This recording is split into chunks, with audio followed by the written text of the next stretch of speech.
Welcome to the What is Your Legacy podcast. In each episode, we invite leaders, entrepreneurs, innovators, and community champions to share their story of their journey. Covering the fields of sport, business, community, entertainment, politics, and philanthropy, we allow our guests to speak openly and share the ups and downs of their journey, and all of the things in between. My name's Trevor Worth, founder and chief executive of Portcullis Legals, and I hope you enjoy what we always call conversations worth having.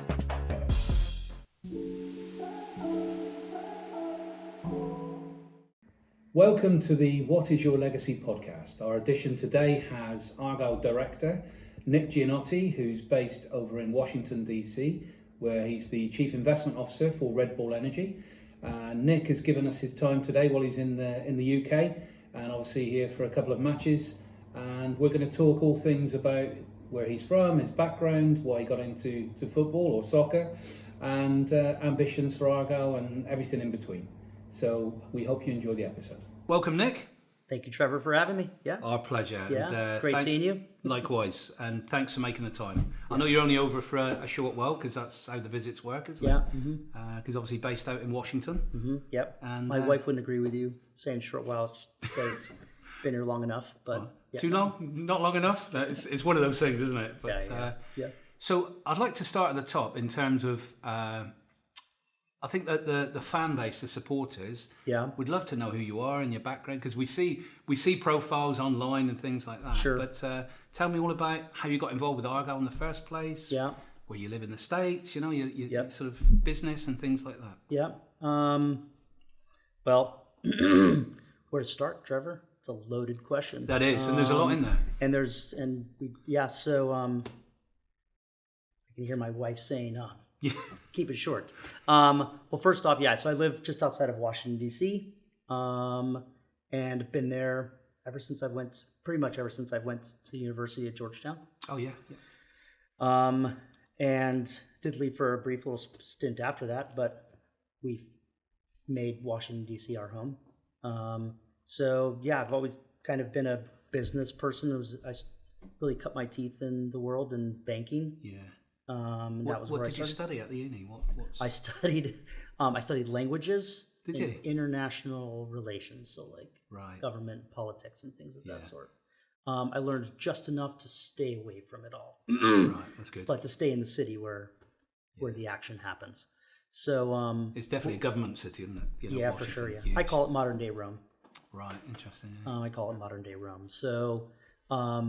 Other people outside the world may disagree with me, but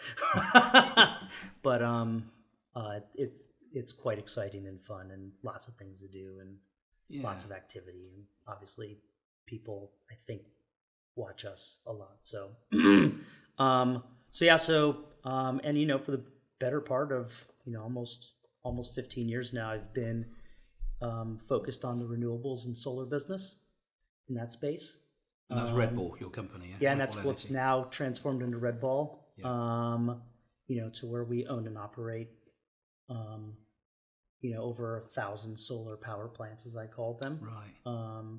And we manage them and generate cash flow and things like that. And we continue to own and buy and invest in more solar and other people as well. So. And that's in several states. It is. Yeah. Yep. Mm-hmm. Yeah. And obviously, that market is all about sustainability and looking to the future. Certainly, yeah. And we think the same about Argyle, the future.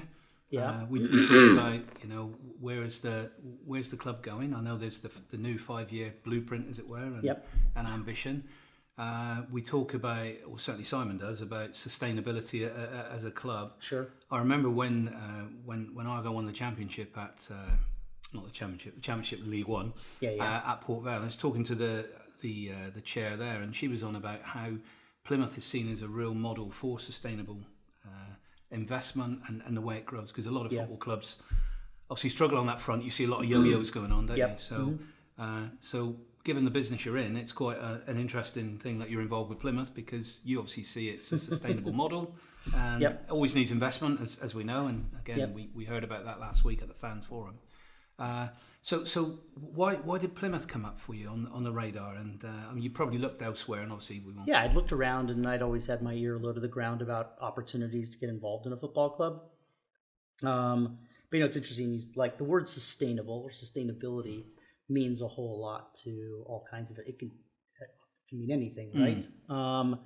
And I think what's interesting about how like my business, we built a foundation of which you can grow with that foundation. And if you build a strong foundation, then it's typically easier to build upon that, right? Whereas if, and that's one of the things that's been really attractive about Plymouth and the club. Argyle is, Simon and the board have set a vision and said, this is how we're going to be. And it's not just going to be about the football team. It's not going to be just about the men's team, it's also going to be about the women. So, one Argyle, and that's how we've taken that. And that foundation, I think, really resonates with me. It's not. I don't think it does. It does. It does. Yeah, it does. And the women's team has come on board. And now the women's team has come on board, and what we're doing at the Brickfields and things of that sort. And we're really like embracing this concept. And I'm sure we'll talk about it later, but hopefully at some point, it'll spread outside of the Argyle family into the community potentially. As I get to know the community and understand and learn more about the community, there's probably so much more that can be learned from Simon's vision and his, really sound judgment as well. Yeah, absolutely. Yeah. And as we all know in life generally, we don't always get everything right, do we? And it's how we deal with those challenges, I guess. So, that being said, if you take risks, if you have a strong foundation, it allows you to take some risks and get them wrong. If your foundation is wobbly or shaky, you take a risk, could create massive problems. Yeah, absolutely. And so I think that's, not to get into this too much, but that's where we are as a club, where we can now start to really take some risks because we have a good, strong, solid foundation. Yeah.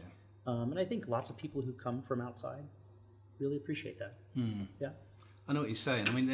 There's examples, obviously, in all sports across the business itself, where sometimes, you be careful what you wish for, isn't it? And the best, worst example of that, I remember, it's probably about 20 years ago now, when Charlton Athletic were in the Premier League. And I think they were fourth at one stage. And I remember, these radio phone-ins where fans were going, we need to get rid of Kerbishley because he took us as far as we can, and we could be pushing on. And you think, in the cold light of day, you've got to understand where you are as a club financially, haven't you, and then what your aspirations are. And we all want to be at the top, don't we? That's the thing. But I think at the moment with Argyle, we're on it's been quite a steep trajectory, really, isn't it? From 4 or 5 years ago, and certainly from 10 or 11 years ago when it was difficult. And I guess as a board, you're looking to do this in like you said, a sustainable way. Yeah. And that means generally good decisions, doesn't it? Yeah. Outside investment, which is where you guys came in. And so how did you get involved? Was it an invitation? So I'll to go a little bit about me, so that way you could your viewers and people who want to understand so I come from an immigrant family. My father moved to America when he was a wee lad, as you guys say. Yeah. And I think it's interesting that my grandfather said that he always did everything to make a better foundation and provide more for the generation after him, right?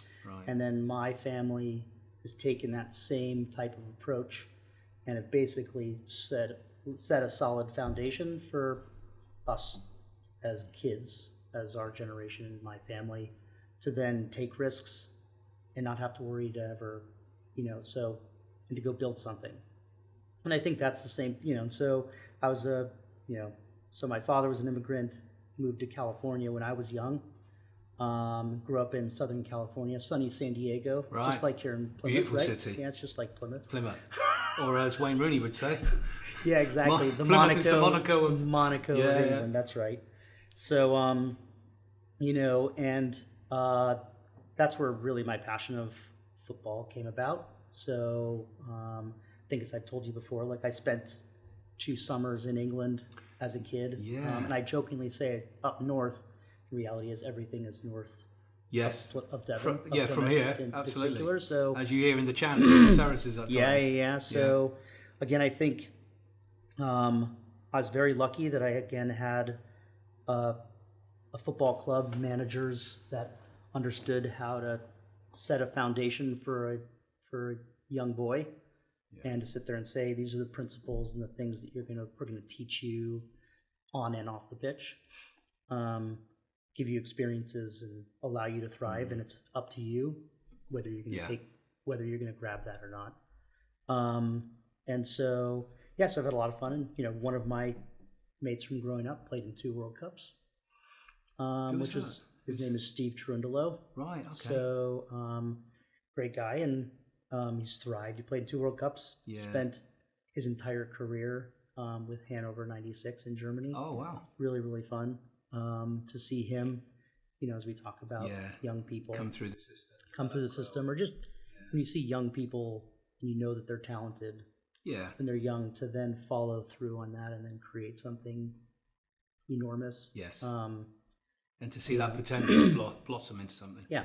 Not to get sidetracked on our young academy players who have played here, since they were 9. Yeah. And who are those who are also now in the first team too, right? So that's exciting, and to be able to give that, have that strong foundation, and now it's about trying to pay that forward and do the same exact thing, right? Continue to maintain a strong foundation while taking some risks. Yeah, absolutely. Yeah. Mm-hmm. So obviously in America, the MLS and all the rest of it has come on massively. It's soccer moms and all this thing, and it's grown exponentially, hasn't it? I mean, I look back to the '94 World Cup when was it Alexi Lalas? Alexi Lalas, a player, wasn't it? Kobe Jones, who then came. Marcelo Balboa. Yeah. Mm-hmm. And that helped set a new bar, didn't it? And expectation, and it's gone on tremendously since then.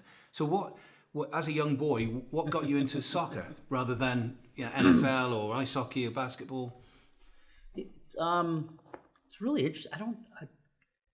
It's not like my family drove me towards that.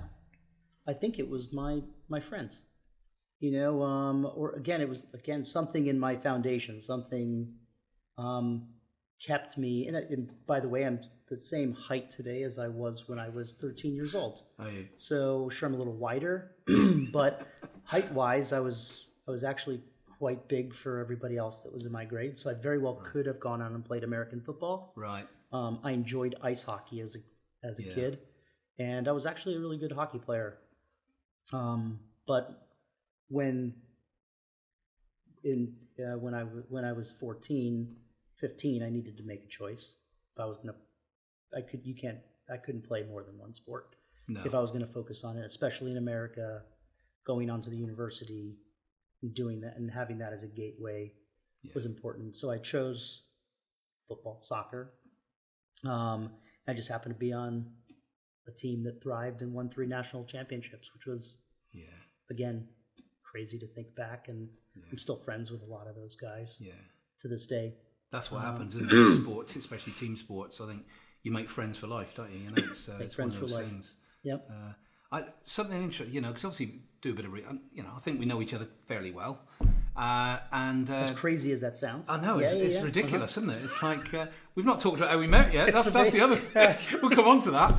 But so I did a bit of research last night, and this weird coincidence came up because I looked at when you're in the team that won the 3 championships, and then you toured the Northern England, as you said, and I looked at the clubs you played against, and this is weird because obviously I'm older than you, and around the time you were playing those games, I was a scout for Blackburn Rovers. So from 97 to 2000, I was working at Ewood in terms of scouting players and getting involved on the youth side there. And the weird thing is, when I looked at that last night and put the 2 together, it was like I remember a team playing at what was Blackburn Rovers Training Academy and ground was new back then. It's called Brockhall Village, and I remember being there. And this is where I'm a bit confused. I can't remember if it was an American team or a Canadian team, because for me it's back in the past now. But I remember watching a team. Now it's quite possible. There's no chance that we crossed Well, there is a chance. There's obviously a chance. Because I'll go ahead, keep going. Because it's possible. Drive goosebumps. I watched you play without obviously knowing you, because we used to watch games of touring sides that would come over, and from all over Europe in particular. And but I remember it was either an American or a Canadian side, and I was trying to dig last night with friends that's still there to find out, and no one could remember, But the fact that you played at all those great clubs when you came over to the UK is amazing. The fact that we might have been there on the same day. Yeah, we might have been. The Blackburn Rovers story is like one of my favorite about Steve. Yeah.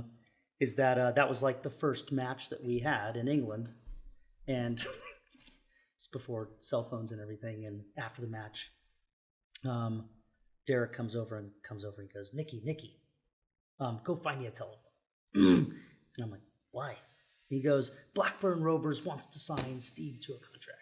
Wow. And I probably shouldn't talk about this because Steve's mom or somebody will get upset at me, or Steve will or something. And I'm like, what?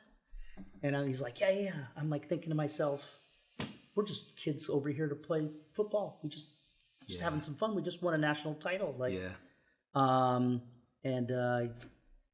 He takes the rubber band off and he starts looking through and he gets Steve's mom's phone number up and he dials her.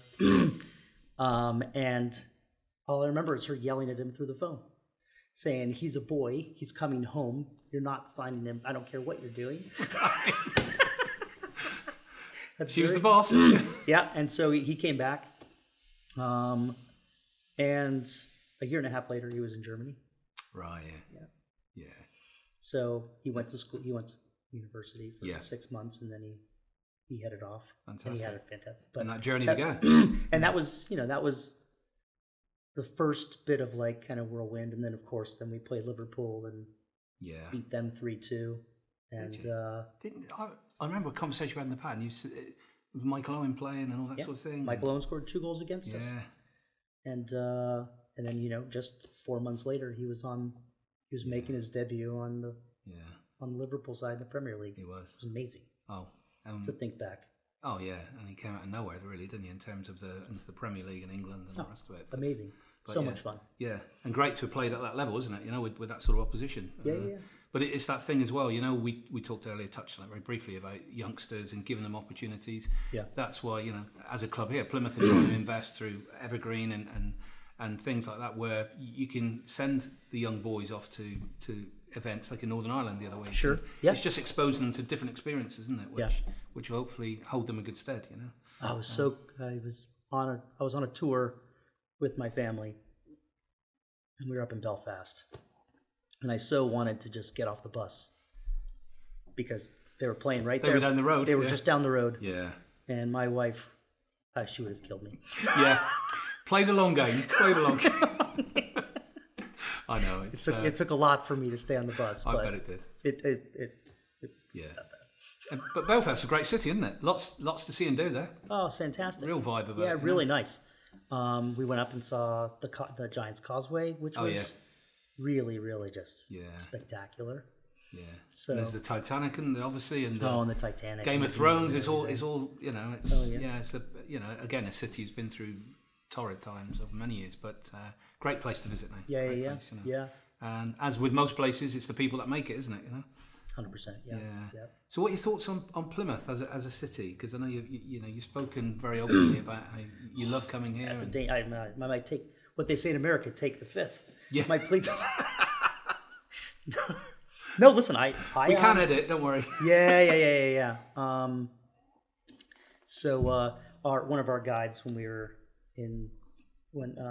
coming through England, she said, us English, we do a lot of moaning, but we don't do anything about it.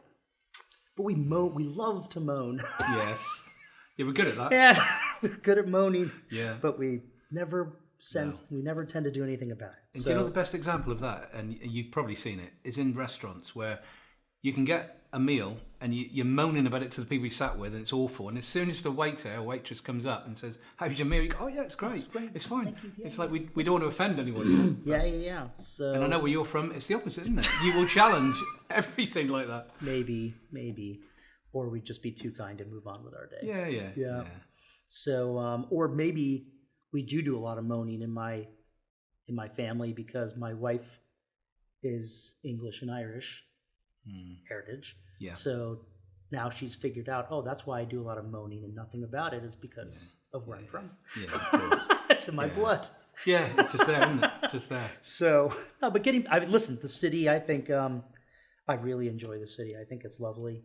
Listen, I grew up on the ocean. So the smell of the ocean is, the hearing of the waves and things of that sort is something that is just in my blood. And not, so I really enjoyed it. The history here is phenomenal. I oftentimes wonder why it's not impressed upon the city more. Especially that link with America is Boston, Plymouth Rock, Massachusetts, all around that, and that link with America generally it's huge. But you're right, we've never made enough of that. Yeah. So so I do. So there's obviously lots of potential. So you sit here and all of a sudden you think, oh, so much potential with Plymouth Argyle, right? Yeah.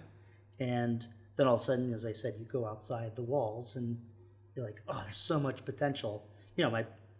My wife and kids came down just recently. It was the first time they've been able to visit. Oh, right. On the prior occasions, my trips were shorter, and at the time, she was working and kids are in school and all that, so it's challenging, right? But they finally came down, and I think first off, we had perfect weather, so that helps. Yes. But then you get to walk around and see and spend time, all over the place. Yeah. On the Barbican, on the Hoe. You were down Royal William Yard recently, weren't you? Royal William Yard, yeah. And so, then you get to see some of the new things that have come in. Like we went and visited the box. Oh yeah. Which is great. So I always love coming here. That's good. It's in my opinion, it's worth the journey. Yeah. And it is a journey. But it's great. Yeah. Yeah. And it's Britain's Ocean City, isn't it? So Britain's Ocean City. What a great sort of strapline moniker, whatever that is, And again, we need to keep pushing that, don't we? Because again, when you think about Argyle is one of the iconic sort of things in the city, that people relate to. When you go around the country, people talk about Plymouth Argyle. As soon as they know you're from Plymouth, they talk about that. And the club is a catalyst for what can go on outside, isn't it? I mean, I think so. Yeah. I know the aspiration for everyone is as far as we can, but the sort of reverberations around that, once the club keeps pushing forward like it's been doing, it's the infrastructure of the city, isn't it? And one of my bugbears is always we haven't got an airport anymore. Well, I don't think that may never come back. The way it is, which is sad. But as a major sort of factor in the city, it's great to be involved with it, and the supporters know we've had tough times here and we've had good times, and we're in a good phase at the moment, aren't we? And Argyle Green, obviously the investment vehicle, that's how do you see that sort of pushing along? Because obviously again the club's talking about other investors as well. Yeah. And again, looking from the outside in, is it likely to be a consortium of other investors that work alongside? Not sure. I mean, it's really hard to tell. It's really hard to tell how it's going to shape up. Whether we do more, or whether others come in, whatever that might be. I mean, it's about finding the right. It's about finding the right person, I think, who's going to be the torchbearer for the club. Yeah. That's going to have the financial resources to take us, to start competing for a playoff spot, if not higher, right? Because that's the aspiration, isn't it? Over a period of years. That's our goal. Yeah. So that's where we want to. That's where we want to be, and it takes money. It takes lots of risk taking. So, we'll see how that comes about, and if we can find those right people or not. Yeah. And that's a long journey as well, isn't it? And obviously there's due diligence on both sides, isn't there? There's NDAs that people can't talk openly about things, and we get all that. But I think that the club's in a really good position at the moment, isn't it? From I always use the rear mirror sort of analogy. Look back to where it started and where it is now, and keep taking that view, and then keep trying to look forward and build. And you're right, off the pitch, the club has done so many good things in addition to what the first team have done. But there's so much going on in the infrastructure, and that the commercials are far better. Even things around the stadium, and we're going to start seeing LED signs around, signage. It's going to be great. I mean, it's raising the bar all the time, isn't it? Always, continuous improvement. Yeah, I think we talked about that. We did Kaizen. Kaizen. Japanese constant improvement. So it's one of those things. Yeah, it is another kind of niche. Yeah, absolutely. word that I've kind of tried to continue to use in my journey through business and life and community and things of that sort. Yeah. And quite often it's small incremental changes, isn't it, rather than something wholesale, bit by bit. Yeah. One thing I did want to touch on before we finish is, I'm a big fan of American sports, as you are as well. Yeah. What do you think from the American sports perspective we could bring to this country? Because I know when you go to these stadiums, you get treated royally most of the time, and I think it becomes entertainment, doesn't it? And sure. I know some of the purists don't like that because it's a sport and it's our football and this is what we do, but it's changed over the years here anyway, hasn't it? But is there anything you think from American sports you've seen that we could bring to make the day out even more enjoyable at the club from engagement point of view? Yeah.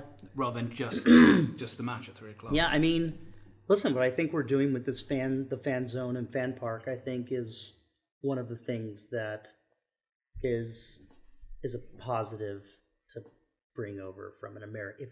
If I were a sports, just a regular sports fan in general, having something that's close, that where you can just then pop into the match, I think that's something that in America we do pretty well, and because it's a day out, it's entertainment. You can choose to spend your money anywhere you want, right?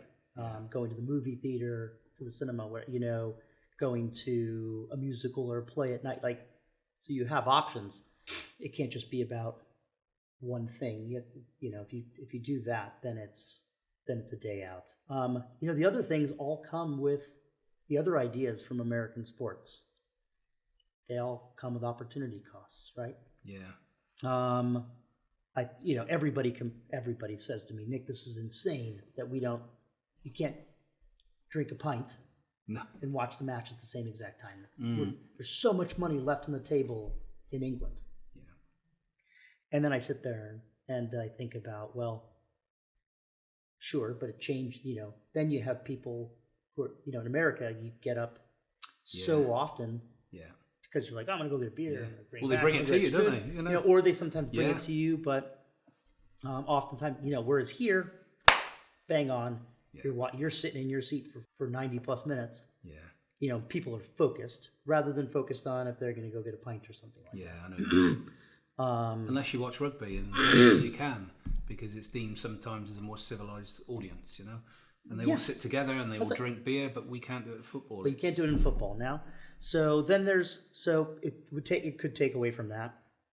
I think the other thing, we have to look at is actually it could create a big disadvantage for smaller clubs than bigger clubs. Perfect example. So we went to Sheffield just on the weekend. They have 30,000 plus people, whereas we have roughly 17,000 on a match day. Yeah. So if you had, I would think, then I would put my business hat on and I think about the disparity that it would create. And we're at 16,000 supporters on match day. Yeah. Think about some of the other clubs that only have 8,000. Yeah. The disparity in revenue and everything that it would have between those clubs. Yeah. So it would now maybe some would say, oh, then those people should be spending more on their infrastructure. But they're spending more on their infrastructure, they might not get as many fans, supporters to a match, and there's only so much room for that purity. Yeah. So, then you'd end up like MK Dons and have a stadium of 30,000 people and only 6,000 come on a match day. Because that is just one big bowl, isn't it? And big bowl. And listen, it was extremely impressive. Yeah. Wow. As a structure, yeah. Yeah. But But here you don't get that problem, do you? Because it's sold out every week. I mean, I think the last season or two, it's been the most consistent high attendances ever, which is amazing. There's always an atmosphere. You look at the EFL and you see so many empty grounds, and it's like, we don't get that problem. The fan base here is amazing, and they keep driving it on, and long may that be the case. The other model, and I know you went there the weekend to see Wrexham play, is their model is unique almost, isn't it? In terms, it's very outside the box. And the visibility of it everywhere because of Netflix and the Ryan Reynolds and what have you. And how was that experience up there for you? Was it? I thought it was quite fun. Yeah. Great game. It's a great game, entertaining game, 3-2. The fans, similar passionate fans is here, and everything around was really was great. So sat pitch side with a bunch of supporters. Got to see 2 goals right. Wrexham goals right by where I was sitting. So that was fun. Don't worry, everybody who's listening. I'm not turning red, even though absolutely not. Even though my we don't company's like name red is at this Red club. Ball, but red is not. From a football perspective, is not in my DNA. No. But I thought it was a great experience, and what they've been doing is really exciting. Yeah, and hopefully, they continue. For them, they continue. It seems like it's a good place. Yeah, absolutely. Yeah. And again, it's giving visibility to the sport in England as well as and Wales, and that's always a good thing. Oh, I think they've done a tremendous job highlighting and putting a spotlight on lower league football. The championship, I think, gets a lot of attention globally, but League One, League Two, National League, like that's a story, and that's exciting. And on top of why it's exciting is because lots of top players that come from English footballers go off and start their careers with some of these lower league clubs to get experience, to get playing time. Yeah. So that's a fun little story, right? We're very defensive of that pyramid here, as you know, in the UK, because without the grassroots and without the system feeding up to the Premier League, as you guys call it, it's really important. And when there are moves to try and take that away and disadvantage those clubs, that's when communities kick off, don't they? And long may that be the case, because without the football pyramid, it can become pretty soulless, and clubs like Plymouth and others are really important to their cities and their areas. And us in particular, this is the sporting club, right? This is without a shadow of a doubt, big thing in this city. And the region, isn't it? Because the reach, particularly down to Cornwall as well, as you know, all the coaches that come up. Same thing. Yeah. It's fantastic to see. Well, listen, Nick, as always, love the conversation. We could do this for 8 hours probably. We could, so we wouldn't bore the hell out of the No, I don't know if people watch it for 8 hours, that's another thing, but we really appreciate your time, and I know thank you very much, Trevor, really appreciate it. Thank you for your support of the club, thank you for your support of me, and pleasure. Being a great friend these past few years, and helping open my eyes to little things that I can learn. And continue to little nuances, isn't it? Little things, and I look forward to seeing you in America. Yeah, looking forward to that. Maybe I get down to Atlanta or see you in Washington DC or something. Yeah, we'll come over, and as you know, we've got a nice little project lined up for next season next summer, where we're trying to get some businesses together to do something in the States to raise funds, ideally for brickfields and that sort of thing, to give something back to our community. But more on that as we go along, I guess, and long may this journey be an enjoyable one, for all sorts of reasons. But really appreciate your time. I'm looking forward to it. Yeah, and appreciate your friendship. Yeah, as well. Hey, thank you. Huh? Pleasure.